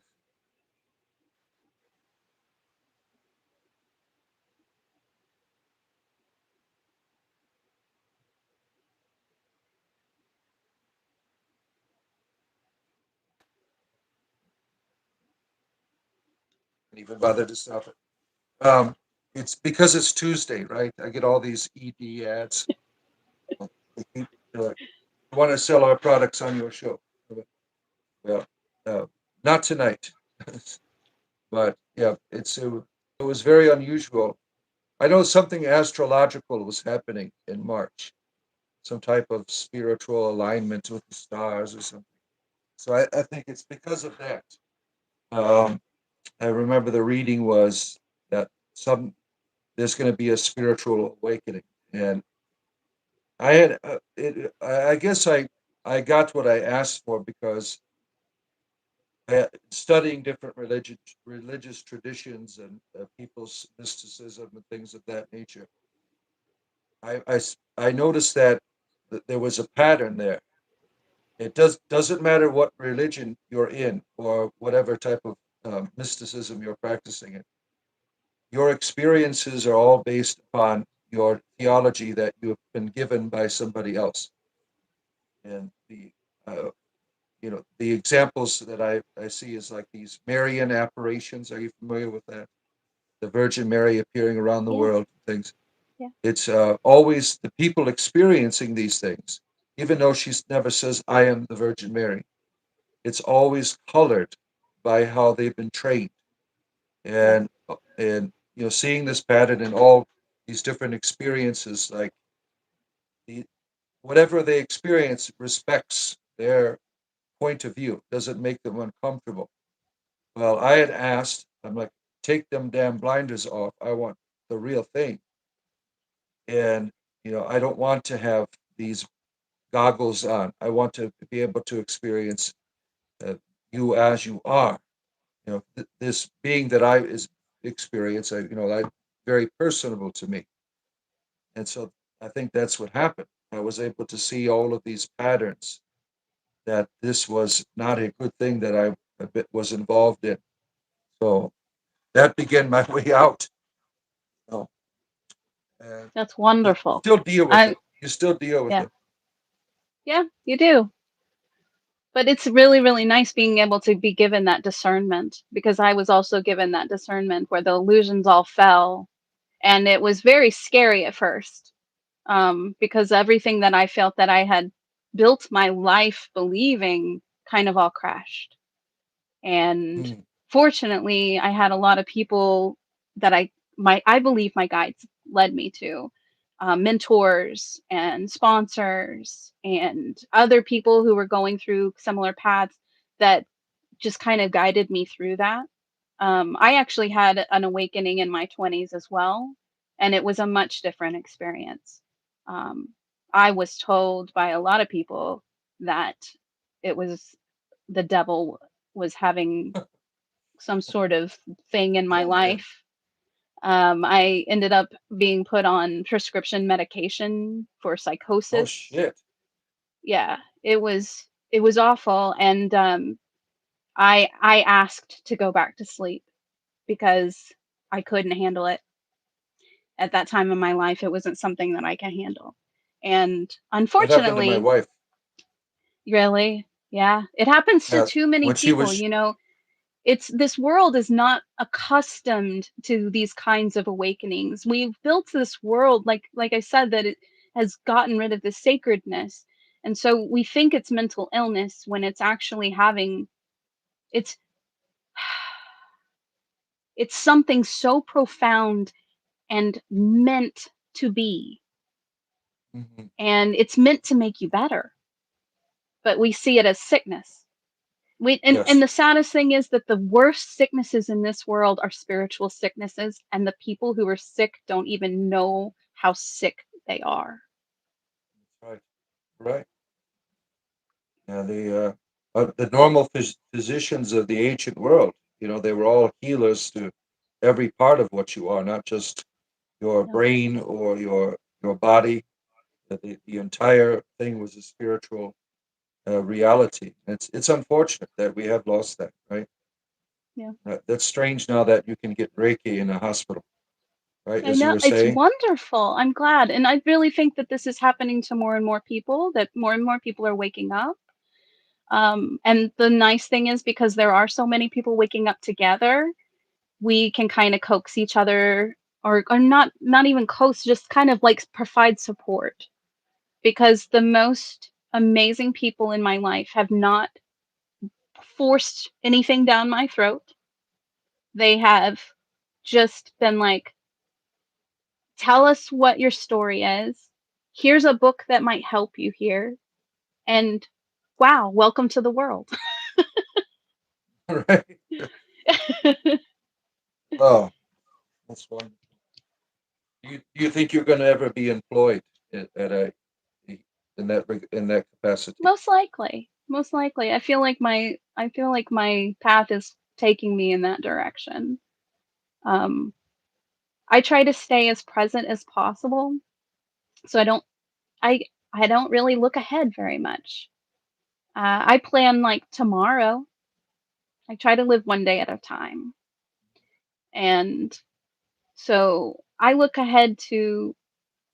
I'm really don't even look ahead a month from now. Like I think Christmas is the furthest that I'm looking ahead right now, and I have some plans for the solstice. Um, but I have completely surrendered to Source. I allow Source to guide me through my life. So if this is meant to be my profession, then Source will make it so. And if I'm meant to do something else, then Source will make that. So all I have to do is provide the action. Source provides everything else. All I have to do is take the action that's prescribed at the time. Interesting. What kind of art do you do? Lately I have been doing a lot of writing. Um, a lot of poetry and a lot of writing. I draw sometimes, but I've kind of gotten too much out of the practice, so I'm trying to retrain my brain to get back into the practice. I mean, my depression lasted 2 full years. Oh my. Um, yeah, it was yeah, 2 full years of really, really bad clinical depression, and I wasn't I have been diagnosed with chronic depression, but I would not have gone to a doctor. I haven't been to a medical doctor in 10 years because Oh wow. I had such a horrible experience with the medical community, um, Mm, especially with my awakening, and so um, I have not been back. And I'm working through that. Eventually, I probably will see a medical doctor because my grandmother was very spiritual as well. I She used to drive me crazy because I didn't really believe her. I really wish I had listened to her better now yeah. Yeah. because she really knew what she was talking about. Um, she's one of my guides. she comes in quite often and gives me information and talks to me and but she was very spiritual and she believed she could heal herself and she refused to admit that she had cancer. And Oh, so oh, she yeah. ended up passing away a very, very painful death. And I, I'm sorry. I don't know. I'm sure. I mean, in shamanism, everything is meant to happen the way it's meant to happen. It just is. So that was the way that she was meant to die. I wouldn't have wished Mm. it on anyone, but especially not on someone who meant so much to me. But she didn't. She refused to go to the doctor, and I really think that they could have at least given her a little bit more time. But it was how it was supposed to be. Yes, she will answer your questions on Islam. Uh, Reiki in Islam is Reiki in the Quran is the question. I tried reading the Quran once and I couldn't stop. I could not get past the misogyny in it. It was so against virginal women and I gave up. I couldn't read any more of it, so I really can't speak on the Quran. I'm sorry. Sorry. Um, the Now you draw, right? You're a trained drawer. Is that what you said? So that's how you met your husband. He was a nude model, and you drew a picture of him. That's how you met. Yes, of course. No, not really. uh, Yeah, I met but my you husband have in it. high school actually. Oh, you did. Wow, wow. Yeah. And Yeah, we that's why didn't you're get married together for 21. till a few years later. Like we weren't Oh, a couple in high school, but we were friends in high school, and then we reconnected in our 20s, and oh, and that was nice. 21 years later, and Yeah. he's still my best And friend. how old are you? I am 43. Oh, you're young. You're young. Yeah, I'm 49, just a little bit older than you are. So you got married when you were 23. I was 21. Oh, 21. okay, all right. Yeah, I Yeah. was 23. My wife was 20 when we got married. Yeah, long, long time ago. Very interesting. Now so you're just getting back into the groove of your artistic abilities because of Yeah. your depression that you I'm had. Yeah. I my main guide is Hecate, and so she really loves drawing as a meditation with her. Like when we're doing path working and stuff like that, I do a lot of drawing with her, and she's been encouraging more me to draw more because I get out of the practice of it because I was so depressed and I didn't really do anything. But yeah, I paint, and I also here I got painting on the wall. You can kind of see Oh, look at that. Oh, that's wow, mine. that's very interesting. That's my daughter's eye, and Oh, then is a it lot of really? animal. Yeah, Oh, very nice, very nice. You should do that YouTube art stuff, like you stream as you're doing your art. You ever thought about doing that? I used to do some of that in college. Yeah, Oh, I did did you some of really? that in Oh, college. Yeah, on my other channel, which is I try not to go on that channel because the channel that sorry, my headphone's about to go dead. I'm going to try to put the other one in. Can you still hear me? yeah, I can hear you. You're a little bit Okay. lower now. There, you're Okay. fine. Now you're fine. Yeah. Um, so I try not to go on that channel because it's got an algorithm that just does not meet my life now. It has a lot of stuff on it that does not serve the person that I am now. And so I had to let go of a lot of stuff. I had a very big true crime fascination Oh, interesting. for a long time. I was in a dark, dark place. So yeah, I let a lot of that stuff go whenever I had my awakening, um, because I realized, and this is a Buddhist concept, which I also follow a lot of Buddhist concepts. I follow the Eightfold Path and the Four Noble Truths, and I actually have a Zen Buddhist monastery, or not a monastery, but a temple that I go and visit. I don't go as Oh, often wow. as I would like to, but yeah, I go and I meditate with them. And there's a great teacher there that does great Dharma talks. Um, but uh, what was I saying? I got distracted. I'm sorry. I don't know. I'm high, so I don't remember what I asked you. My my my gummies have kicked in. Maybe Um, that's what it is. I'm picking up on the gummies. I'm make I'm making you high. Yeah. What is my aura, by the way? What color is it right now? Oh, let's see.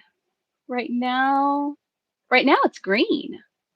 Yeah, that's what you Um, usually. That's what I've yeah, always you got a green, lot of green like and some reed. like yellow around your shoulders.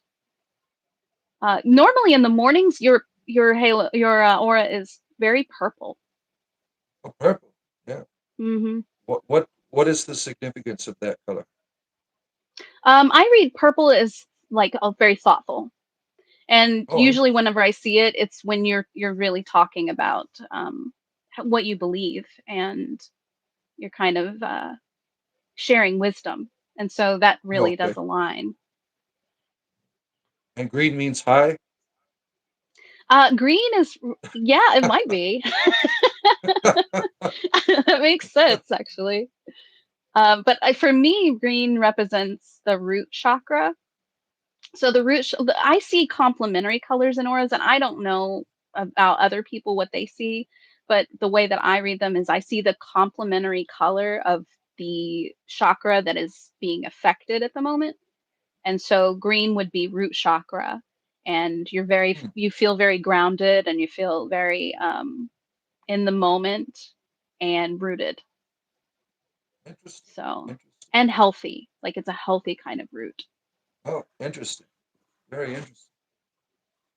Yeah, you had an obsession with true crime. Yeah, you had now that you've come into this experience, you take all your baggage with you, and now you're doing shadow work. Can you tell Yeah. people here what that means? What shadow work is? Oh, shadow work, I mean, it will change your life. Shadow work is the stuff about yourself that you don't really like, the stuff that makes you feel unnerved, the stuff that makes you feel guilty, shameful, the stuff you would rather hide and sweep under the carpet. Like if your in laws were to come over tomorrow, the stuff you don't want them to see, that's your shadow. And that stuff has to be cleaned up. I try to live a life of rigorous honesty. And so shadows have they have no service in my life.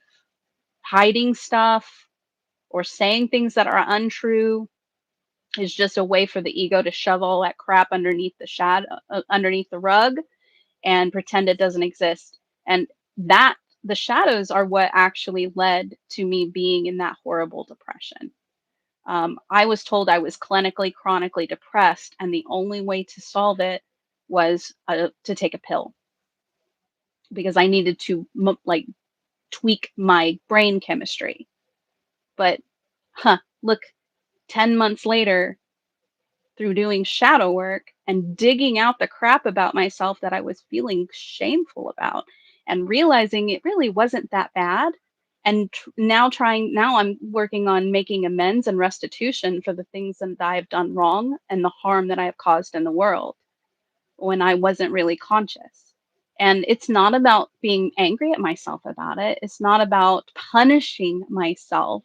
It's not like putting myself through hell over it.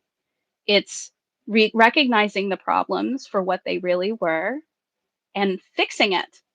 Just working on building a better system of patterns so that when I come across those kind of situations in my life again, I don't react in the same way. And I can do things in a much more healthy way with my relationships so that I'm not causing any more harm and I don't have to be shameful or feel guilty or make restitution. That's the whole goal, is to get to a point where it just doesn't happen anymore. And all of my gifts are given in service to those around me.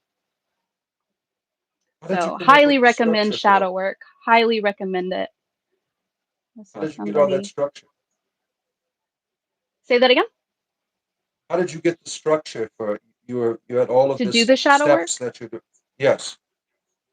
Well, several places actually, because like I said, I haven't found anything that is my exact path, that is exactly what I need to do to heal myself and to become my higher self.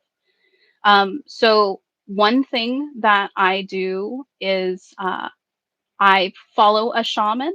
Um, Mm, I have been kind of like he hasn't really been on much anymore.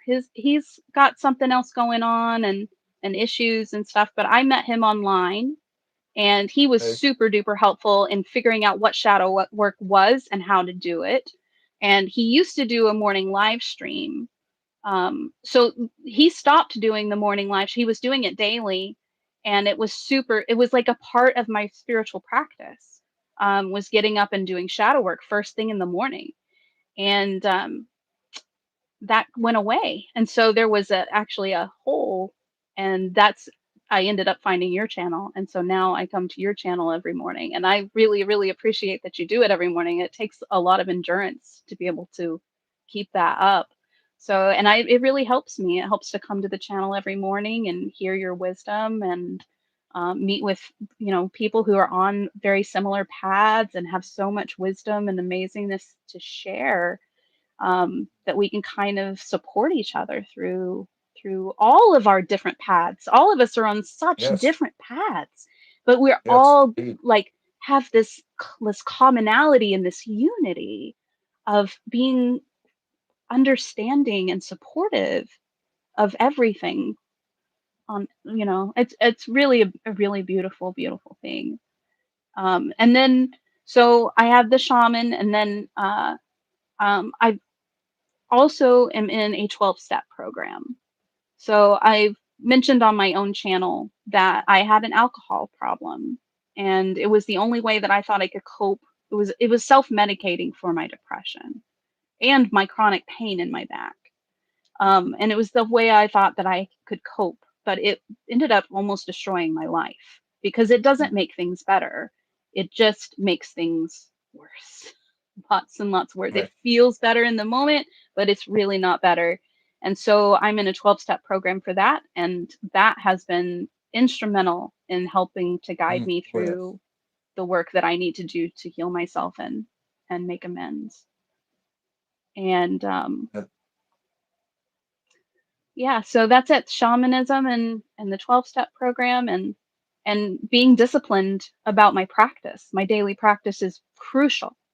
If I do not wake up and pray first thing in the morning and then go for a walk, well, usually I come on the live stream first. I come hang out with you guys. And then I go for my walk kind of during the live stream. Sometimes I'm listening in while I'm walking. Come home, do yoga. Um, Reiki tends to take uh, it's kind of like an adaptable practice that I kind of just add in wherever needed. Like if I'm really hurting, I might sit down and do some Reiki on myself. mm, But there is something that I wanted to share with you guys that I really really oh, helped it. Let's see, I wrote it down here. Ah, here it is. Okay, so this is one of the morning kind of mantras that I say every day, and this is how I try to live my life. So this is the ethical principles of Reiki, and this was written by Sensei Usui, the founder of Reiki. And there's five principles. Just for today, I will not worry. Just for today, I will not be angry. Just for the today, I will honor my teachers and elders.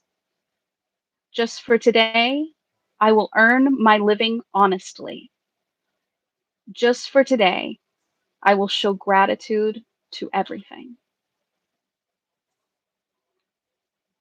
And saying that oh, daily that's is beautiful. very, very Yeah. helpful. That's pretty powerful. You do that every morning, right? Yes, yes. And Now, do you sometimes I mess up. sometimes I mess up. I'm not perfect. But Yeah. what the wonderful thing about, life is that you can restart your day at any point. Like, if you mess up, all you got to do is just start over. And so then I might say the principles to myself again. Like, let's say I get angry at somebody for how they treat me, or I just get angry for no reason. Sometimes I'm just irritable and I Right. feel angry and I've messed up on that principle. Well, now I've got to, like, first address, why am I angry? Is this something that I actually need to change? Or is this something that I just need to accept? And then go ahead and say the principles to myself again and remind myself what my path is. Right. Now, in your this daily thing, do you have like altars? Behind you, I see a bunch of candles. Do you have like altars or things like that in Yeah. Yeah. your devotions? I place offerings. Um, it's not like anything formal, really. It's just, I'm grateful. I'm so grateful. I try to say thank you. I probably say a thank you to spirits, to people, just at least 100 times a day. I say thank you and I'm grateful because I am, like, I realize how small and insignificant my actions are compared to what everyone else is doing. And so I'm grateful for all of those little actions, no matter how small they are. Every time somebody does something kind, I want to give back. And so, because, uh-oh, Oh, something happened. wait, I we're still think good. I'm. Okay. Oh, all right. So, but anyway, I want to say thank you in some way to my Yeah. spirit guides sometimes. And so, this gives me a place where I can put those things that I pick up for them, either things I find on my walk or something that just reminds me of them, or something that, it just, it varies. It varies from situation to situation, but it gives me a place to put it so that, it's for them, and I know it's for them. And, um, it also makes it just a beautiful space that I can pray. This is actually where I pray every morning. This is my kind of Oh, really? meditation Yeah. space here. Hmm. Yeah. So this is the this is where my magic happens. Very nice. Just a few last things. Can you recommend anyone how they could get involved in the Reiki? I got your channel link down there. That's Yeah. one way, right? You like Yeah, that? for You have any sure. Yeah, advice for come check out beginners? my channel. Not all of my videos are about Reiki. It's basically what my channel is right now is, just kind of, uh, my own kind of story, just a place for me to kind of document this journey. And but if you're interested in Reiki, it is a really good practice. And like I said earlier, if you come in later and you missed the part where I said it works with any religion, any spiritual practice, whatever it is that you are following, even if it's nothing at all, even if you're atheist, it can be really, really helpful to anyone, because it's just a healing energy that comes from the universe. And it really does work. So, what I would recommend if you're interested in it is to Google it. Just look up Reiki practitioners in your area. And like I said, the first few that I came across, I was a little, like, iffy about. If there's any red flag in your mind at all, don't, just trust your intuition and don't go with that person. Um, you might even, before you go for a session, make sure that you can call and talk to them and just ask them some questions about, stuff you would want to know about them. This is somebody who's going to be, like I said, somebody who's going to be in your energy field and really, like, learning things about you that you may not want them to know. And so it's a very intimate relationship. So, call them or get in touch with them somehow. If they won't respond to you, then maybe that's not the best Reiki practitioner for you.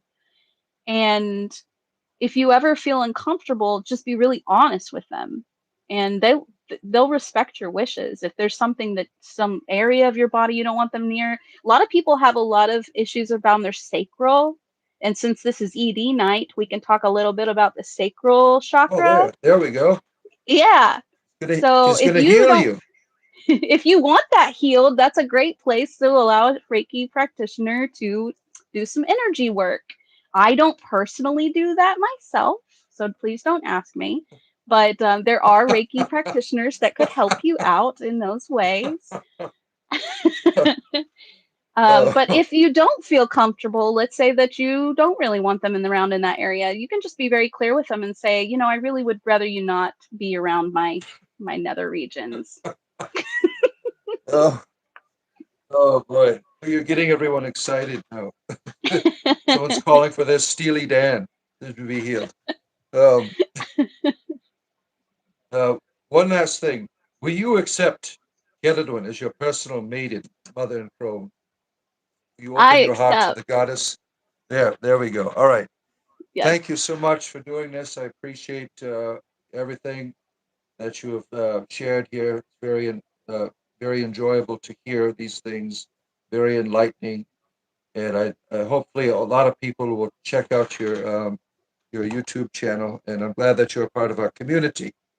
So I appreciate you being here. Well, you Thank have a you. wonderful rest of your evening. Thank you so much for Thank you being here. so much for having me. Have a wonderful night. Bye, You too. everyone. I'll Good see night. you in Discord.